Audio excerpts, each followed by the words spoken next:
What's going on, everybody? Welcome into the RotoWire Fantasy Football Podcast. It is Wednesday, June 4th. Nick Whalen and Joe Bartel here with you. Very much looking forward to this episode, Joe. We've done some concept episodes, some themed episodes the last few weeks. We're kind of trying to manufacture content. We got plenty of content for you today because we did a series of staff drafts over at RotoWire in Madison at HQ this week. We'll be reviewing one draft in particular that Joe and I both participated in. Joe picked first. I picked last. So we were on complete opposite ends of the wheel. But some really interesting results. We'll throw the draft board up there. We'll show you everything that transpired. I know you were in at least one other draft this week as well, Joe. So we'll maybe talk a little bit about that. First and foremost, though, we are brought to you by Circa. The ultimate fantasy football draft can only take place in one city. That city is Las Vegas, Nevada. Circa Resort and Casino wants to bring your entire league to Vegas with the ultimate fantasy football experience giveaway. The winner brings their 12-person league for a 2-night stay at Circa Resort, and you get to have your draft at a cabana down at Stadium Swim. Plus, you're getting limo transportation to and from the airport, a welcome party at the Legacy Club, a booth at the world's largest sportsbook, and more. There's no better place to draft than Circa. Must be 21 and older. Go to circalasvegas.com for more information. All right, Joe, let's talk about the draft. This is one that we typically do as a staff, actually at Circa in July. So we bumped it up by about a month. I don't think a whole lot will change necessarily. Maybe we get an Aaron Rodgers signing. Maybe there's an injury or something of that nature. But I don't think over the next month we'll have dramatically different ADPs for a lot of these players. So let's throw the draft board up on the screen. You are team player random, Joe, picking at number 1. I, of course, am team Whalen. That's the number 1 instead of L at 10, or excuse me, at 12. And our guy, Jeff Erickson, was picking 11th. Anything stand out to you right away? I have some questions for you, but you could talk about your build. You could talk about the first round, anything you noticed right off the bat in this 12-team PPR draft. Yeah, I think this is the podcast is labeled best and worst picks of expert drafts that we've done to date. And I want to be clear, you and I are experts. We've done this before. We've done concept podcasts now for about a month straight. We are thinking about this at least on a daily basis, if not for me, an hourly basis. I'm a sicko. You're to agree as well, a sicko for this. Yeah. Not all of our 11 or I guess 10 other draft mates would be applied in that way, though. And I think for a lot of people, or at least a few people, this was a first time experience or thinking about fantasy football for the first time. And I thought the results showed. Now, I want to be clear. I don't think Derrick Henry going 110 in the first round is a bad idea. I wouldn't be surprised if an ESPN platform specifically, where the ADP is a bit more neutral, or at least allows to like newer players where Derrick Henry dominated last year, you're going to see that. That's unconventional, though, in the underdog best balls. Like, he's normally a mid-second round, if not a little bit later on. You look at a few other things like Cortland Sutton in the 4th round, for example. That's a bit earlier than normal. I think you saw the running backs overall. And again, if you're watching this live on the YouTube, you're going to be able to see the actual draft board. But there was a bunch of people. James Cook being a late 3rd round pick isn't surprising. But I thought Kenneth Walker, Marion Hampton, Joe Mixon, that Chuba Hubbard, James Conner range, we've talked about that, at least best ball, as a 4th, 5th, 6th round range. And every one of them got pushed about like either 8 picks, 10 picks, 12 picks. And that I think will actually be real for redraft too. That's the underdog best ball mentality that's doing that, at least in my mind. But I was surprised with the running back run that really happened the first 6 or 7 rounds. Yeah. Couple things to clarify here. So 1 quarterback, 2 running back, 3 receiver, and a flex. Pretty standard as far as that goes. Kicker, defense, obviously a tight end. We only did 15 rounds. So this wasn't an overly deep draft. We'll talk about how that impacted quarterback drafting later in the show. And you are right. Not everybody in this draft is banging out, 7 best balls a week. But I think when you say, it was their first fantasy draft, we're not saying ever. We're saying this year, right? Yes. Everyone in here knows what they're doing, right? We weren't just roping in randoms here, but vast majority of the draft pool, these are some of our football guys and gals. Shout out to Lauren over at RotoWire. I'll just talk about my team here, Joe. So I was picking 12. That was strategic. I had to make the drive from Milwaukee to Madison yesterday to get there for the draft, and wanted to get as many picks in live as possible. I do enough drafts every year. So do you, Joe, where I feel like you end up you pick in every slot at some point. Yeah. And I don't necessarily have a favorite quite yet. I think I'd rather be maybe in that like 2 to 8 range. I feel a little bit better about, but I like the challenge of drafting on the wheel. Always love the ability to make multiple picks. I decided to go a little bit off script right away. I went receiver. I took Nico Collins at 12 and then Drake London at 2-1, 13 overall. And at that point, kind of knew that obviously I would be light at running back. I was really banking on either Chase Brown or James Cook being there for me at the end of round 3. Jeff took James Cook 1 pick before me. Warren took Chase Brown 3 picks before me. So things got a little bit dicey there. I basically had to pivot on the fly to a 0 RB or like a half RB strategy, which ended up being fun. And sometimes you end up being light at receiver. Sometimes you end up being light at running back. I mean, it's usually going to be one or the other. There's always going to be some position that's not a strength. I will say in my NFFC league last year, I was really light at wide receiver, hated my draft coming out. I started Bijan and Saquon, ended up being a great team. But what I like to do if I know early in a draft that, okay, all right, I'm just not going to be there at running back. I don't have Derrick Henry and Jonathan Taylor. I don't have Saquon Barkley and Bucky Irving like some of the other teams in this league. I want to try to make up that value somewhere else. So one, obviously, if you're going receiver, I'm leaning into that. I want to have the best 4 wide receiver group in this draft. I ended up adding Rashee Rice in round 4, Chris Godwin in round 6. So 4 of my first 6 picks were wide receivers. And I did something that I don't normally like. You and I always talk about waiting on quarterbacks. There's so many quarterbacks available for free at the end of a draft. Right. We're all comparable. But I felt like I needed to gain an edge somewhere because I'm going to be losing at running back. So that's why I went Jayden Daniels at the end of the 3rd round. I think it's a really interesting idea. Also, 4 of my first picks were receiver too. And I want to contest who had the better receiver group because I think mine is pretty good. But you're right. Yeah. I like Rashee Rice a lot. And I think that really is the difference maker of the wide receiver 3 spot. It really is a matter of zigging when everyone else is zagging. I think if I would have known the draft would be as running back heavy, and I think, again, appropriately valuing what an RB1 is, whereas the rest of the markets, the drafts I've done previously have not, then I would have done things a little bit differently. I still think I go 1-1 Chase overall, but I've always been pounding the table. I want to have one of the receivers, Jefferson, Lamb, or Chase, because I'm going to get a Bucky Irving back. I'm going to get Jacobs back. It's the ideal scenario where you can go 1-1. We both had to operate not in our ideal scenarios, and I actually think it was a really good call. I don't know if I would rather have Jalen Hurts over Jayden Daniels, and I think that was like you picked over that. But I mean, like at the end of the day, the idea of an elite quarterback and getting an advantage at one of those spots, I'm totally for, and I completely get. So I mentioned it to you guys off air. I said on air as well too in Sirius XM today. I thought both you and Jeff also had really good drafts. Jeff is always really good at drafting, which is frustrating. And to be next to him would probably be even more frustrating. But I thought you really, if the concept, especially on the fly, was, I guess I'm going to go ahead and punt at running back, and I say punt in quotes because the combo that you got, I think, is totally fine. The execution was really, really good in my opinion. Yeah, so I ended up with David Montgomery as my first running back in round 5, and then Travis Etienne in round 7. And look, I don't often say this, but I'm higher on a Jacksonville Jaguar and Etienne than most.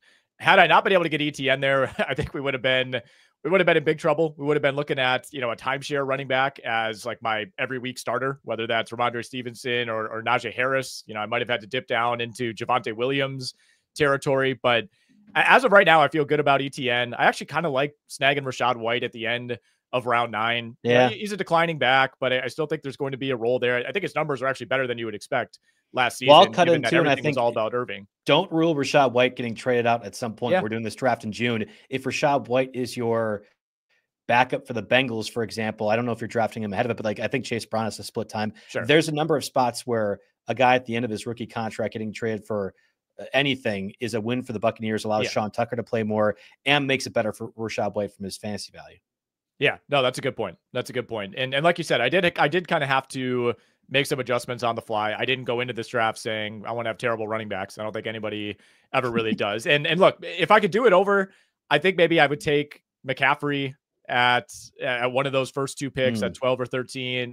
Not Genty. Really, I passed on Genty because I just have a ton of Genty already. And I know that's like not a real reason to do that, but like I have him on so many best ball teams. I'm like, you know what? I want to diversify. I don't need another Genty share.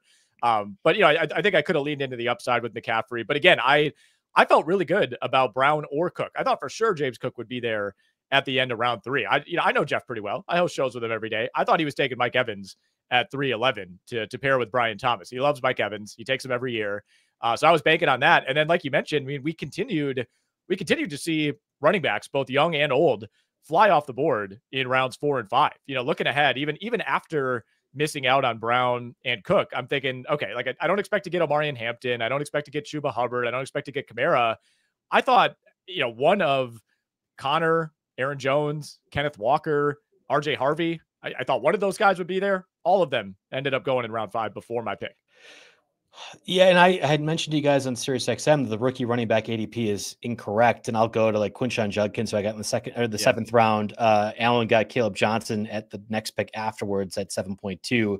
RJ Harvey being drafted at 5'11", I still think is going to be different than what his end of August ADP, provided he stays healthy, is going to look like. So you're right. I'm totally fine with the idea that Montgomery is there. I don't mind Pacheco too. This is an off RotoWire conversation that I was having with Harry Thompson, who we like to do a lot of this theoretical stuff. I think Pacheco is dramatically undervalued for what he certainly could do if the Chiefs offense operates that way.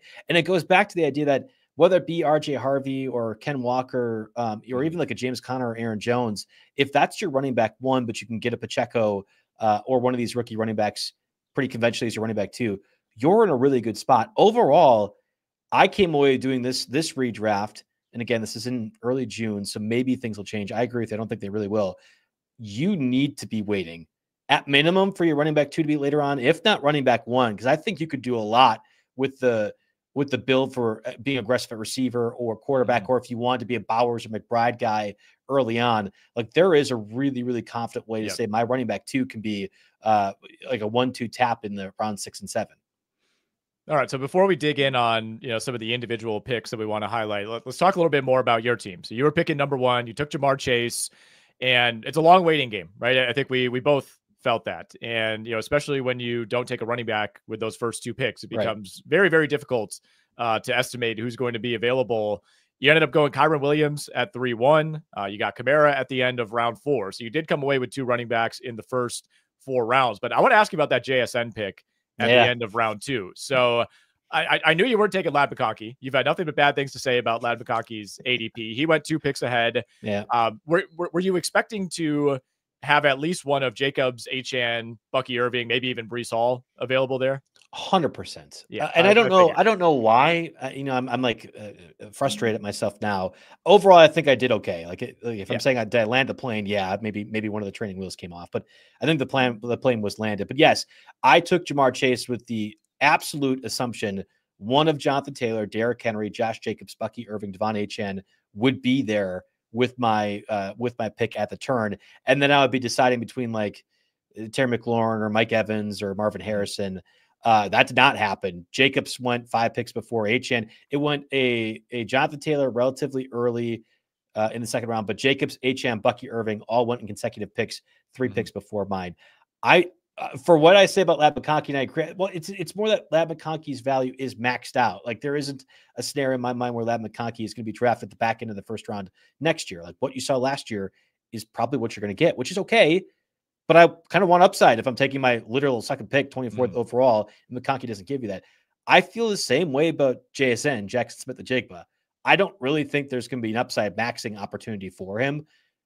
But you are to say that is saying Cooper Kupp is a factor. Yeah. And that's a very uneasy statement. Like, it's entirely possible that Cooper Kupp is completely washed and only plays 3 games. Don't look like DeAndre Hopkins for the Titans or something like that. Like, it'd be like, oh yeah, remember when that guy was on that team? Like, that's possible for Cooper Kupp with the Seahawks. And in that event, then it's JSN to the moon. There is an opportunity for him to be a little bit more valuable. Yeah. And if you look at the receivers after it, Marvin Harrison, we've mentioned him plenty of times. I want nothing to do with him at that ADP range.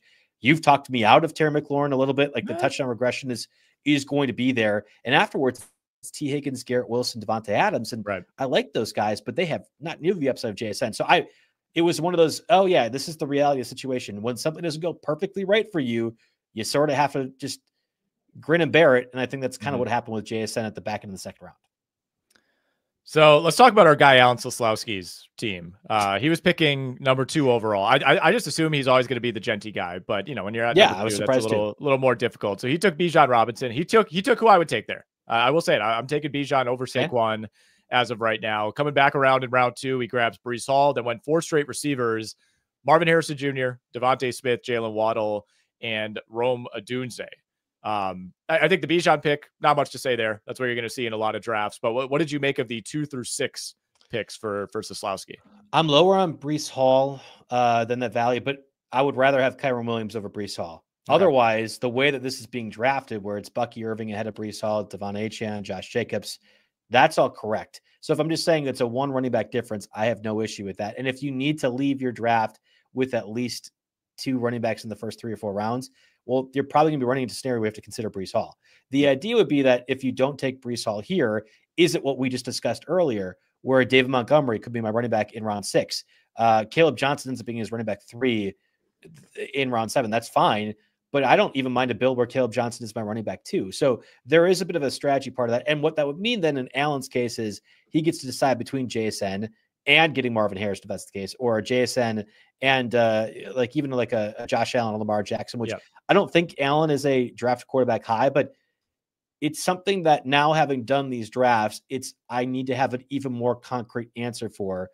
If I'm drafting quarterback high, if I'm going to take a Josh Allen, Lamar Jackson, Jalen Hurts, Jane Downs within the first 4 picks, I need to be absolutely certain I'm set up to then have my running back 2 come later in the draft. There is no makeup area at receiver. You did it correct. You got your Chris Godwin's the world's wide receiver 3 or 4. You can't do that if you're taking a quarterback high. The execution doesn't end up happening. So that's one of my takeaways from this whole draft is it's okay if you go quarterback high, but what you're punting is running back 2, and it has to be running back 2. It can't be anything else. Yeah, well, that's how you end up with the Travis Etienne, Rachaad White, Tank Bigsby, Nick Chubb combo as your potential RB2s behind a guy who's already an RB2 on his own team in David Montgomery. I don't really have a problem with what Allen did. I mean, I'm not as high on Harrison. I'm not as high on Odunze personally, but I totally get the argument for those guys. Had he taken Kyren Williams, would you have taken Breece Hall? Not that you want him, but would you have taken him just because you need him? I would have stupidly and probably stubbornly said no, because I really don't want Breece Hall, and I would have really regretted it after the fact. I was not a huge fan of any of the receivers. It would have probably been like McLaurin or Mike Evans, which ended up being like a surprising fall for Mike Evans, who fell to the beginning of the 4th round. That's not his current ADP, and if he was kind of buried on Sleeper's ADP, which is where we drafted, and that's partially for it. I think I would have went with JSN because I don't have a lot of shares of JSN, so part of it was an intrigue thing for me. And I would have won another receiver, and I think I would have regretted it. I'm happy that kind of ended up being the circumstance.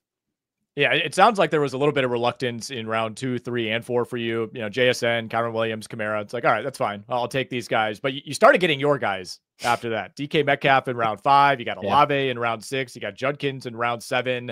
I want to save everything after that for later in the show. I want to talk about the San Francisco receivers as a whole, but you got to be happy with that. Metcalf, Olave, Judkins. Those are 3 guys you've been talking about a ton on this show. Yeah, and if you look at it, Cortland Sutton went before DK Metcalf, Devonta Smith went before DK Metcalf, Jameson Williams, middle 4th round. We're talking about almost an 8-round difference. And I would rather have Metcalf over all of them. Receivers afterwards, Jaylen Waddle, Xavier Worthy in a redraft's a little bit different. Zay Flowers, George Pickens. I like those guys to a certain extent. I wouldn't have been upset, but DK Metcalf, I think, is the clear. If things work out, this guy is a different ADP level, and his floor is still right where you're drafting him as is. And I'm very comfortable with that. Alvin Kamara was kind of fine too. And actually, I was surprised talking with a lot of the sharp people at the draft. I think I'm lower on Kamara. It's just that I was like, fine, I'll go ahead and do it. Where people are like, oh man, I wish I would have got him at those spots. And that happened in both the drafts I did. So it's really interesting because I'm not like the Kamara guy, but I ended up having 2 different shares from across 2 different concepts of drafts. It's the Olave pick that I think is going to be really interesting. So we had mentioned Allen taking Breece Hall in the 2nd round. I don't have an issue with doing it, even though I wouldn't have done it myself. Odunze, Tet McMillan, Jerry Jeudy, Travis Hunter, all going before Olave is ridiculous, though. That's the part where I'm like, we could say Pacheco is wrong ADP wise. So long as Chris Olave has a head, literally is able to play football, that's the wrong ADP. Olave needs to be way, way higher. I don't care if it's you throwing the ball, Nick. I know we've talked about your high school acumen. I get it. Yes, you have to keep repeating yourself. I'm just saying Olave is that good of a receiver that he will be totally fine. And Odunze splitting time with multiple people. Tet McMillan going to split time with multiple people. Jerry Jeudy, I think, is capped to a certain degree by that offense. And also, I don't know how good he is over the course of his career. Olave was a 3rd round pick last year. and all it is due to injury, that's ridiculous to me. So yeah, I flag planning with Olave, you're right. That is my guy. I was very happy to get him. Yeah, I'm glad you mentioned that run of receivers, because for most of this draft, as I'm making my way to Madison, I'm getting the alerts on my phone, and it's like, oh my God, no, that's not the guy I wanted to see go off the board. But that run was great. It's like, all right, I want no part of Travis Hunter. I really want no part of Laporta. I'm not interested in Judy, McMillan, Odunze. And we're a little bit on opposite sides when it comes to Olave. I mean, if we're talking end of the 6th round, yeah, I think it's worth it at that spot, but the concussion issues are real. It's not just that. The quarterback issues are real. I think there is somewhat of a capped upside. But again, we're talking about the 72nd overall pick in this draft. So I think at that point, when you look at the other receivers who are going after him, Ridley, Myers, Addison, Shakir, that to me makes sense. And I think you and I both we knowingly took risks at receiver in round 6. That was my thinking with Godwin and even Rashee Rice in round 4. Both of those guys are risky. Both are coming off of serious injuries, but my thought process, Joe, is that in theory, there's a world in which I could have 4, I don't know, top 20 wide receivers. Like, that's not that crazy. Godwin was leading scoring last year before he got injured. Absolutely. Yeah. And I'm not really factoring the Rice suspension stuff, talking with more of the sharps at the draft.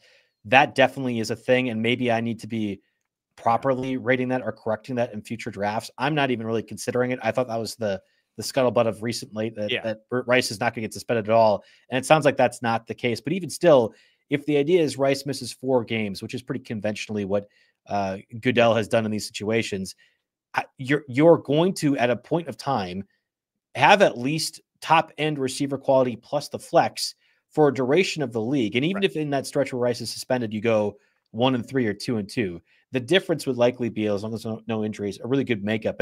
And the part that we never talk about, this is we in the industry never talk about, it's harder to do in these sharp drafts, but someone every single year is going to get free agent Kyron Williams. Someone is going to get free agent Bucky Irving. If you are smart enough, if you're aggressive enough, if you're good enough on Fab, which you are, Nick, you do a good job. And I know others in the league do too. That's the makeup as well at running back, that if you're assuming there will be a running back 1 on waivers at some point, you can do things differently. It's a really, really scary place to be, but I like the way you've built your team where Etienne can be replaced by that guy if things don't work out in Jacksonville or whatever else. You go down the list for a few of these different teams like that. Yeah, and that was part of the thinking with the quote unquote reserve running backs that I drafted, right? It's like Rachaad White, 1, he has a role. 2, if anything happens to Bucky Irving, then obviously he's the guy. Did somewhat of a handcuff with Tank Bigsby. I'm just really not all that interested in Bashal Tutin right now, who went, like 2 rounds ahead of Bigsby. Who knows how it plays out? I'm not saying I have any insider information. I guess as of right now, I just don't see Tutin as that much of a threat. And then your guy, Nick Chubb, in round 13, who we will wait for him to sign somewhere and hopefully generate some level of value. But I was trying to take some stabs at least guys who are either a handcuff or have a path to a starting job. I want to talk about our guy Mario Puig's team. You can see it on your screen if you're watching along on YouTube. I believe he was picking 8th overall. Yep. I really like what Mario did here. He started Jahmyr Gibbs at 1-8, went AJ Brown, Garrett Wilson as his first 2 receivers, Jalen Hurts in round 4, Zay Flowers in round 5. My question to you, Joe, is does he have enough at the second running back spots? So Trey'veon Henderson in the 6th round, Jaylen Warren in the 7th, and then added both Jordan Mason and Ray Davis later on. So you were talking earlier about you don't know if you have a preferred draft spot yet. I found that I don't like 1-6, at least in best ball. That typically ends up being Jahmyr Gibbs. And then I'm having to basically reach the end of the tier for the 2nd round. When it comes to the 3rd round, really coincides with that. It might end up being pick 8 or 9. And especially in redraft, if you get the potential of getting a Jahmyr Gibbs to fall to you like Mario did, or what conventionally ends up being Ashton Genty's spot at 1-8 in redraft, that's great because you are getting the end of, I think, the tier of AJ Brown really is the end spot. I don't want McCaffrey. So in the event that McCaffrey ends up going there or Jonathan Taylor unexpectedly falls, that's fine with me too. You're doing an unconventional 2 running backs. It'd be Genty and Jonathan Taylor in that spot. But the best case is exactly what Mario happened. And then you get the fall back at the 3rd round, whether that be Terry McLaurin, Mike Evans, DJ Moore, in this case, Garrett Wilson. I think that's awesome. And when you are prepared, like Mario was, to be aggressive at quarterback, hello. Because Jalen Hurts being the last of that option, then it's Joe Burrow, Baker Mayfield goes in the 6th round, Bo Nix happens the 8th round, Mahomes in the 8th round. That's such a what you did. Again, I like your lineup, Nick. It was what Mario was able to accomplish to the umpteenth degree, getting a guy that I think is equal at quarterback, but receivers that are better as well too, and getting Zay Flowers. The running back depth is interesting. So he takes Trey'veon Henderson over DeAndre Swift, no issue with that, but over Judkins, Caleb Johnson as well too, and Tony Pollard. Those are the conventional guys around that spot. The best ball ADP would say that's correct. I don't share the idea that Henderson is going to get the volume right away to make you safe with that. And I think Ramondre Stevenson would be a bigger factor. I know Mario loves Ramondre Stevenson. Mario and John's podcast has been a flag plant Ramondre Stevenson since day one, guys. And it's really interesting to me. I loved Henderson a lot before the draft. I still contend that was one of the losers of the draft, given where his spot was. I'm not a huge guy of Jaylen Warren either. And I think it goes back to, well, this is full point PPR. We know at some point Henderson will have a role for the Patriots. And we know that Warren will, for the duration of his time, even though it's capped out, have a role too. It makes sense. That's the problem, though, if you are drafting your running back there. And I would imagine Mario would have thought he could get Etienne later on, because Etienne's ADP is normally like 2 or 3 rounds later. But Mario might have had best ball brain just like I would, and didn't realize that you and I have been talking about this as well too, as a guy that would be at that spot. Because if it's Henderson, Warren, and Etienne, that's a much better backfield and would be very, very comfortably safe for filling that spot. Yeah, I think he forgot that there's a Jaguars fan in the draft, a Travis Etienne apologist. My guess is that maybe he would have snapped him up with that Cooper Kupp pick in the 8th round. Let's talk a little bit about the kind of the mid-round quarterbacks, because I think Allen, Jackson, nobody calls him Jackson. That's like calling LeBron James, Lamar, Allen, Lamar, Jaden Daniels, Jalen Hurts, I think all went at appropriate spots. Joe Burrow goes 5-5 to our guy, Jake Latarski. That's fine. I think we're of the same mind here, Joe, when it comes to that next tier of, Baker Mayfield in the 6th, or, even Bo Nix, Patrick Mahomes in the 8th. Is there enough upside with those 3, specifically Nix and Mahomes, to not wait, 2, 3, 4 more rounds to dive in on that next tier of quarterbacks who, if you look at the per game production, have not been that far behind that group? Well, let's first do the Burrow conversation, because I don't know if people are going to catch that. I took Jamar Chase 1-1, and I passed on Burrow to take Metcalf. That would be against all the other best ball bros, certainly, but even like conventional fantasy articles that be at the top of the search engine sites. You want to stack your quarterback with your receiver, right? Like you'll hear that all the time. And in fact, I think I heard that in a few times yesterday while we were doing the drafts.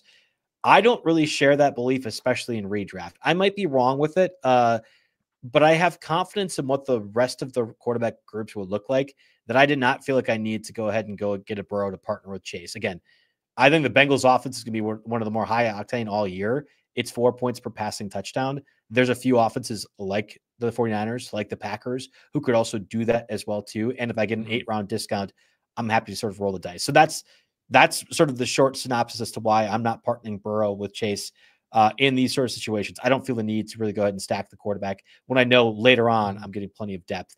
To your point on Bo Nix and Patrick Mahomes, I think the Baker Mayfield in the 6th round is more egregious than Mahomes in the 8th, for example. But if we want to kind of all combine them together, I completely get the idea. And at some point, like at the end of next year, there will be a quarterback that is the 6th highest fantasy quarterback. And if it's Baker, fine. Like you end up getting that value. If it is Bo Nix, okay, fine. That's what happened last year. But I would argue that it could be Jared Goff, it could be Jordan Love, it could be Dak Prescott, it could be Caleb Williams, it could be Trevor Lawrence, it could be Brock Purdy.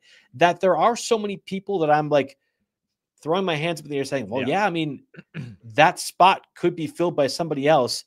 I don't need to draft as if what happened last year will happen again this year, even though nothing really changed for either team. They only really added stuff in the case of the Broncos.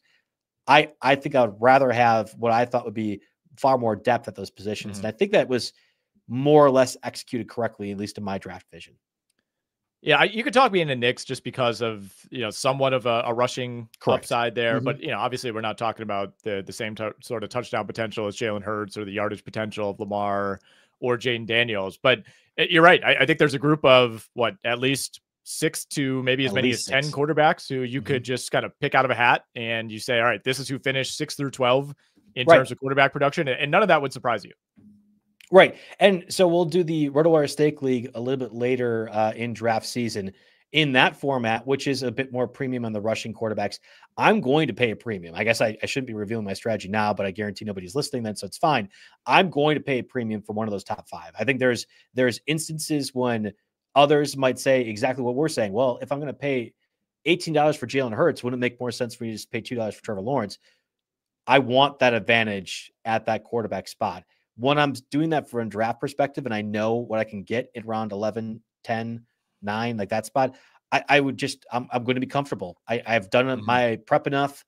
I feel good enough about what's available afterwards. And hopefully you listening can also feel comfortable saying, hey, whether it's Liam Cohen taking over for the Jacksonville offense, that will be by default better. They have a lot of talent. Or Brock Purdy had all of his guys injured and was still quarterback 15 last year. Or Jared Goff in the second half of the season was quarterback 5 or whatever it ended up being. Like, there's too many different options that if you're listening to this podcast, I think you'd agree, unless you really, really want to go premium, if you want to do the Nick model where Jaden Daniels is going to be a difference maker every single week, I'm just going to wait till whatever ends up being quarterback 12 drafted and be fine with that. All right, we won't make this like a 2-hour long marathon by any means, Joe, but I do want to hit a few more kind of odds and ends from the draft. And there was a really interesting stretch of players who went off the board in the 8th round, receivers specifically. So Cooper Kupp goes 8-5 to Mario. Deebo Samuel goes 8-7. Ricky Pearsall goes 8-8. Jawan Jennings 8-10. Brandon Aiyuk 8-12. So that is 3 current San Francisco 49ers off the board in a 5-pick span. And then Deebo Samuel, of course, now with Washington, goes right before that group of Niners. I'm curious. I'll ask you the question, but I'll answer my part of it first. How would you rank those Niners plus Deebo Samuel? Because in my mind, it's unequivocally Aiyuk first. And maybe if you think Aiyuk is going to miss the first month of the season, that changes the outcome a little bit. But I from everything I've read and seen, he should be available relatively early on. I have some Niner friends in my life, unfortunately. When you talk to them, they're like, oh yeah, Aiyuk all the way. Like, what are you talking about? That was Brock Purdy's guy during this Brock Purdy like resurgence of sorts, or at least emergence out of the day 3 doldrums of a quarterback rookie stuff. Like, I don't know how it's not Aiyuk. Like, I understand that Ricky Pearsall for 3 weeks end of last year was good when everyone else is injured. And I know 3rd and 1 is a thing. Jawan Jennings was awesome. And I think volume wise, it'll make sense when everyone's healthy, when Christian McCaffrey's there, when George Kittle's there. It's Aiyuk 1 through 3, then those guys 4 and 5. I don't know. I don't know where we're getting this misconception from, other than the people being weird about draft capital stuff for Ricky Pearsall, and really acknowledging how great Jawan Jennings was last year, but not understanding the circumstances that created it. So to answer your question, I would go Aiyuk, Jennings, but that's close to me. And the way I draft, I tend to play it a little safer. I think there are some situations where I would take Jennings first, but that's like 50-50, but they're 1-2 to me, no question. Deebo next, and then Pearsall. Pearsall is a clear number 4. And yet that is not conventional. Well, that's probably a contrarian take. And I think it's people getting excited about the draft stuff. Yeah. And I think it's people watching what happened. We're all fish brains with what happened at the end of last season's what's on our mind the soonest. Yeah. That was when Christian McCaffrey, I know he was back, but he wasn't Christian McCaffrey. Maybe there just won't be Christian McCaffrey again. That'd be kind of a shame if that's the case. I don't really think that's going to happen. And I would imagine that offensive lines can be a little bit healthier too, which allows for a bit more downplay opportunities for Brandon Aiyuk. I don't get that one. I don't get Chris Olave, and I don't get DK Metcalf's value. So you can bet, Nick, that what's going to end up happening is going to have like 90% redraft exposure to all 3 of those. And Olave is going to get concussion week 1, and Metcalf's going to do nothing. It's going to be Mason Rudolph. Like, there's a lot of bad case outcomes I can really see from this. Let's talk some tight end. So Brock Bowers went in the middle of round 2. I talked about some of my regrets, maybe not taking a running back on the wheel at the 1-2 turn. Bowers was certainly in consideration for me. The plan, Joe, was to take George Kittle at the end of round 5. I thought we were going to execute that. I would have loved to get Kittle there. And that goes back to what I talked about at the top is, if I'm going to be in a hole at running back, if I have probably the worst running back group in the league, I need to find advantages at other positions. And I feel like I have that at receiver. I feel like I have that at quarterback with Daniels. And I feel like I could have had that at tight end with George Kittle. So ended up having to pivot on that. Kittle went 5-9. Trey McBride went 3-5. Not much to say there. You ended up waiting on a tight end. I ended up waiting until round 8, where I reluctantly took Jonnu Smith, ended up pairing him with Tucker Kraft a few rounds later. Yep. But you came away from this draft, Joe, with just one tight end. That was Travis Kelce.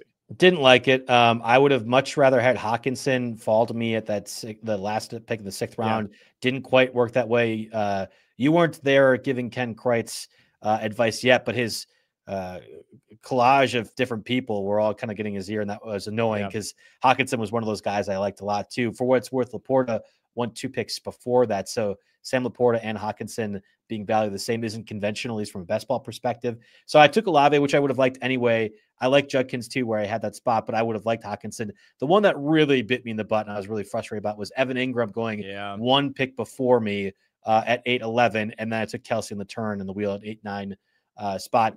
I would much rather have Ingram over Kelce. My concern was I don't get to pick again for another 24 picks. What could people do at that spot who might need tight end, might want to take a second tight end? And that was correct. Like what ended up being available, if I would have picked again, would have been Jake Ferguson, Dallas Goedert, Dalton Kincaid. I didn't want to go down to that level when Kelce was right there in front of me. But I'm not a Kelce fan at all. And frankly, Nick, I guess I'm going to tip you off on the next Nick Chubb. I will probably pick up Mason Taylor in this league at the end of August. I really like the rookie for the Jets.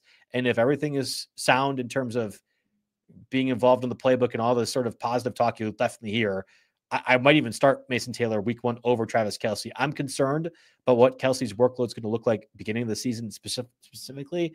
And I really think that this is the year Kelce falls off. His draft his draft value here, late or 8th, early 9th is right. And people are not drafting Kelce that way. Normally it goes a little bit earlier.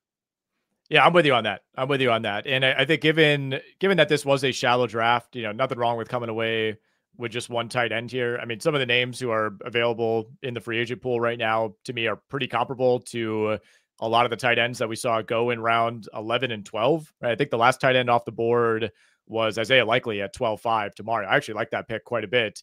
But, Pat Freiermuth, Zach Ertz, Hunter Henry, Cade Otton, Mike Gesicki, your guy Mason Taylor, they're all available in the free agent pool right now. So I think there wasn't a whole lot of sense in adding, a round 14 tight end when you could probably just pick that guy up if you need him.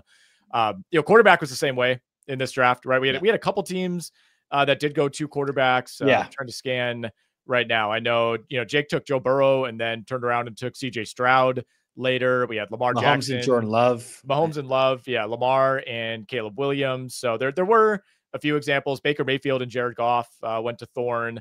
Jeff took 2 quarterbacks back to back. Although, when you're waiting until round 12 and 13, fine. It's the people that take a quarterback in round 3 and then get one in round 10 that I don't quite understand. You're talking to the dude that took Justin Herbert and Lamar Jackson one year, which drew like 5 hours of content with you and Jeff on Sirius XM. Like that's one of those where you're just hoping for a trade to occur. There's never a point where you're gonna be like, oh yeah, I'm going to trade Caleb Williams to the Brock Purdy guy and I'm going to get a haul for it. Like maybe if you want to trade Lamar, but then you're drafting Lamar so early on that you might not want to have that happen. It was the quarterback early people that then took a quarterback later. That was you probably haven't done a whole lot of these drafts before or recently thing. Cause you're just saying, well, this is valuable. I might as well do this when in this format, in this way, it probably isn't. Yeah. And I'm not going to shame anybody for taking 2 quarterbacks. I guess I don't even like having to make that decision. I don't want to have to choose between 2 very similar options every single week and just feel like I'm on the hook for that. I mean, some people do like playing the matchup game. And again, I have no problem with what Jeff did, waiting till round 12, give yourself 2 options, 2 shots at it, Kyler Murray and Dak Prescott. One of those guys has a pretty good chance to be a top 10 fantasy quarterback this season. And again, you can play the matchups, you insulate yourself due to injury. But as you get later on, and you had to draft a kicker, you had to draft a defense. So, your kind of wild card picks start drying up pretty early. Once you get beyond like round 9 and 10, I mean, there are still plenty of big name quarterbacks available right now in the free agent pool. Justin Herbert, Drake May, McCarthy, Ward, Stafford, Tua, Penix, Geno, Darnold. I mean, if you need a quarterback, you're going to be able to get one. Right. And so you guys had asked me on Sirius XM earlier today, like, how did you feel like this went? And I felt pretty good about my draft, which is a death kiss for most of my times in fantasy football. The one part that I wish I would have done better was not have Brock Purdy as my quarterback. There was an opportunity. Kyler Murray ended up getting selected early 12th round. If I would have taken him early 11th round on my 10-11 turn, which would have been probably the smart call, I would have been able to be poised to have a Kyler Murray. Now, Jordan Love went afterwards. I like Jordan Love as well, too. Jared Goff went that spot. I wouldn't mind that. I thought for a lot of people, it was going to just be one quarterback. There was no really reason to take two. And that Kyler in particular is the one I kind of regretting. I like Kyle Williams enough in redraft, which was my selection, but I wish in hindsight I would have won Jordan Love. I wish I would have won Kyler Murray and either came back with Brock Purdy again or just then got my running back 5 or receiver 6 at that point and been fine with it. All right. Any picks that you want to hit from, let's say, the final 5 or 6 rounds, when you're starting to throw some darts? Anything jump out to you there? So I guess I'm touting myself, and I don't really choose to do so, but Trey Benson ended up falling to the back end of the 10th round. So 10th round, 11th round selection. Again, if I would want Kyler Murray here, I was not going to move off Benson. I thought Benson was a great pick. And you look at the backup running backs that were taken before, and Bashal Tootin, we've mentioned before, not a huge guy. There's a real argument to be made that Isaac Orendo is not the main guy if Christian McCaffrey gets injured. That could be Jordan James, they drafted in day 3. Jaden Blue is going to be splitting the backfield for the Cowboys, possibly with 2 different people, Javonte Williams and Miles Sanders. Even your guy, Rachaad White, like I understand he has a role, but I would rather go Trey Benson in the upside that when James Conner gets injured, this should be the starting running back. Now, that I have to say should is the reason why Benson's been here. He had opportunities last year, didn't do anything with them. And in fact, they had DeMarcado, whatever his name was, be the backup instead.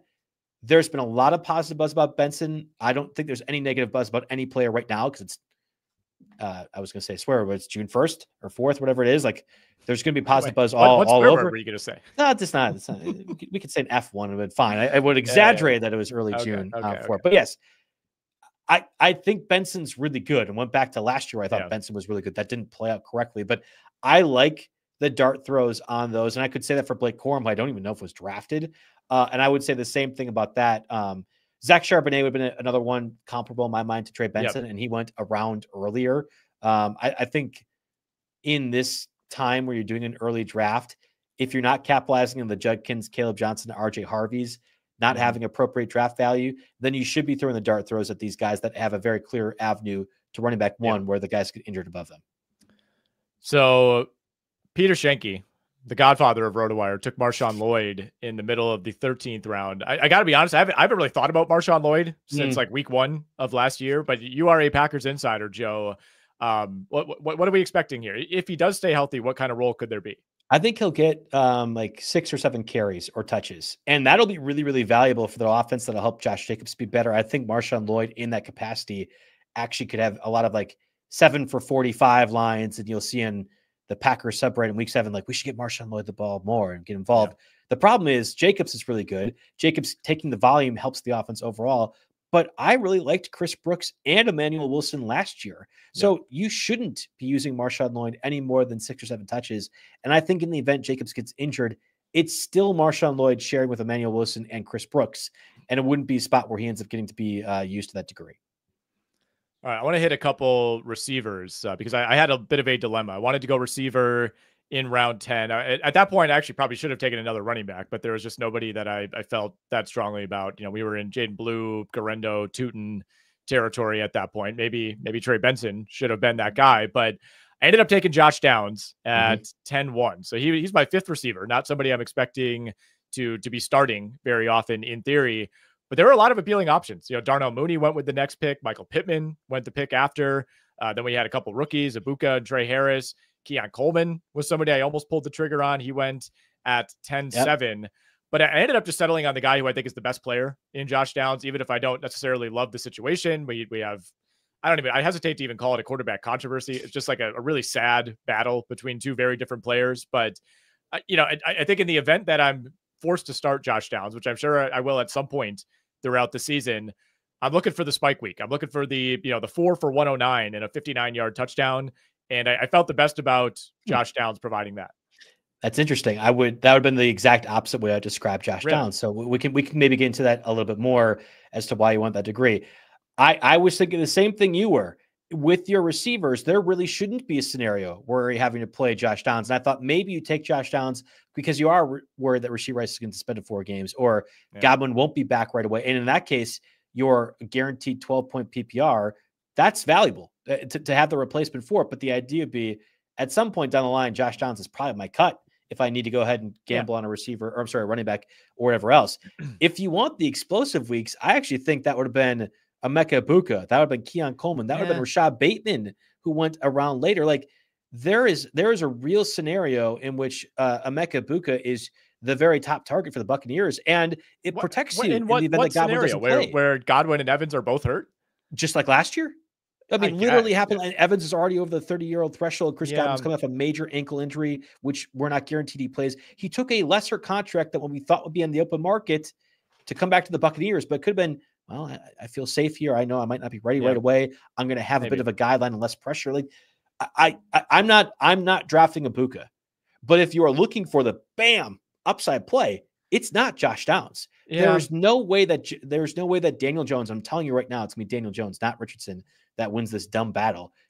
Daniel Jones is not taking advantage of Josh Downs. Now, Wan'Dale Robinson got drafted in our deep Superflex league directly after this one, because Daniel Jones is very good at hitting the volume underneath stuff, and that's where Josh Downs thrives. But an explosive week, that's Alec Pierce in that own offense. That's not Josh Downs. Yeah, maybe I did a bad job explaining, I guess, what I mean by explosive, and maybe I picked the worst example, which was that Houston game, in week 8. But it's tough to translate this to what would be a third or fourth quarterback, over these last couple of years with Flacco and Richardson last year. Like I guess to me, Daniel Jones is somewhere in the middle of those two, and the fact that Joe Flacco is like the best case scenario says a lot about where the Colts are right now. But I guess I look at it as, like, to me, Josh Downs is the best player of that group. I'm not disagreeing with that. I think you're right. You're probably right that maybe it is more about, a high upside floor, if that makes sense, as opposed to like the 35-point week. But the problem is if I'm starting Josh Downs because I have, bye week issues, or two of my receivers are hurt, or whatever it may be, I feel better about, getting a 15 to 20 point week out of him, because I think Keon Coleman is capable of that, but there might be one of those over his entire game log next season. Whereas I feel like Josh Downs could have 3 or 4. Like the chances of hitting one of those to me are higher. So it's so funny. If Josh Downs in a full point PPR league was my wide receiver 3, it wouldn't look great. I think people would be like, but it would actually function totally fine, because what he's going to give you on a week-to-week basis with Daniel Jones, the quarterback, is very comfortable. And if you said, I want that, like I'm valuing that because I don't know if Godwin and Rashee Rice will play early on, I need to have some sort of stopgap in there. I get it. If the idea was you were just like committed to receiver being that spot, no problem. If the idea is you want an explosive big boom, I would, again, go to the Batemans, Keon Coleman's the world. Even Marvin Mims fits that to a certain degree. But otherwise, like conventionally, if you weren't concerned about Godwin and Rashee Rice, which it sounds like it's not, then it should have been Benson, or it should have been some of these other, if this backup gets injured, I get this, because that's the lottery ticket that this roster build would be looking for. So I want to be clear. I'm not out on Downs. I'll be drafting Downs in plenty of spots. It'll make sense. But for the way you have those other 4 with Rashee Rice and Godwin pretty much locked in playing whenever they're healthy, Downs isn't going to be seeing the field too much for you, I would assume. No, I mean, hopefully not. Hopefully not. Right. He will at some point. And look, there is a case for a, almost a receiver handcuff, right? Already having Godwin and just taking Egbuka there in that spot to provide some insurance. But this is why I like talking to you about this stuff, Joe, because I go in thinking I'm doing one thing, and then you're like, actually, what you said is totally wrong, and you should have done this. And that is why I enjoy these conversations, because you're as dialed in as anybody, dude. I don't think you're my time wrong. Between this and the NBA. I don't think you're wrong. And I really like Josh Downs, but the way I would have conceptualized that, I liked your team a lot. And if I'm trying to find, again, in early June, a way to maximize my best chance to win, I would have thought it'd be with a Trey Benson or whatever it is. You could pick that. And you did that with Nick Chubb, who we've talked about before. Like, I think as your last why pick, are you assuming that I'm trying to win?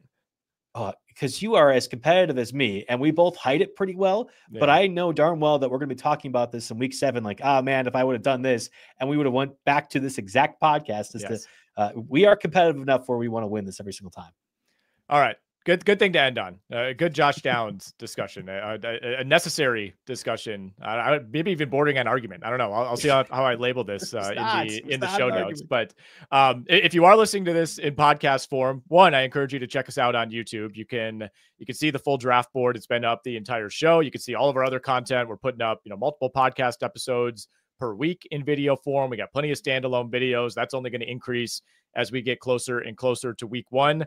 But we'll include the link in the description. If you are listening on Apple Podcasts, if you're listening on Spotify, you can access that draft board and follow along as you listen. Should have probably mentioned that at the start of the pod, Joe, as opposed to now where you're like, oh, that would have been good. But yeah, just check the show notes, for future reference. It'll be in there. Great stuff, man. It was great to see you in Madison the last couple of days. Had a lot of fun with these drafts, and we'll keep talking about him over the next couple of weeks.